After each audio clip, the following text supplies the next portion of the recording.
Dans l'évangile de Matthieu, au chapitre 5, nous pouvons lire ce verset. « Si votre justice ne surpasse pas celle des scribes et des pharisiens, vous n'entrerez jamais dans le royaume des cieux. » Alors quand même, il faut savoir que ici c'est Jésus qui parle. Oui, c'est Jésus.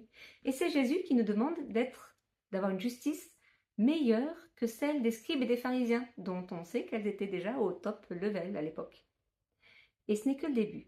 À la suite de ce verset, Jésus va prendre un certain nombre de commandements de Moïse et il va les radicaliser.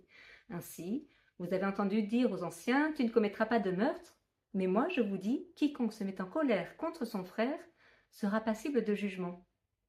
Alors autant ne pas commettre de meurtre, je pense, c'est accessible au plus grand nombre d'entre nous à travers le monde. Autant la colère. Ne pas ressentir de colère, ne pas se mettre en colère contre autrui, contre soi-même et même contre Dieu. Est-ce seulement possible?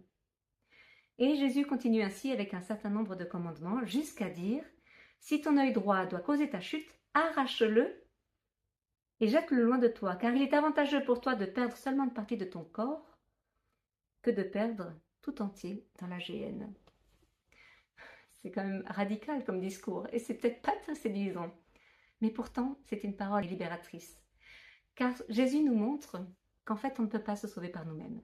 En essayant d'appliquer la loi, comme il la radicalise, on ne peut pas l'appliquer, on ne peut pas la vivre, on ne peut pas nous y astreindre et on ne peut pas s'y astreindre.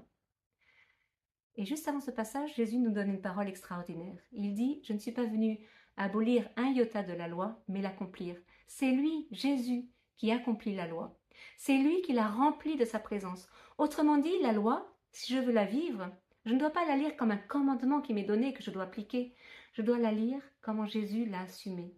Je dois la comprendre à travers son prisme, à travers son don, le don de sa vie. Alors, oui alors, dans ce cas-là, je choisis la vie.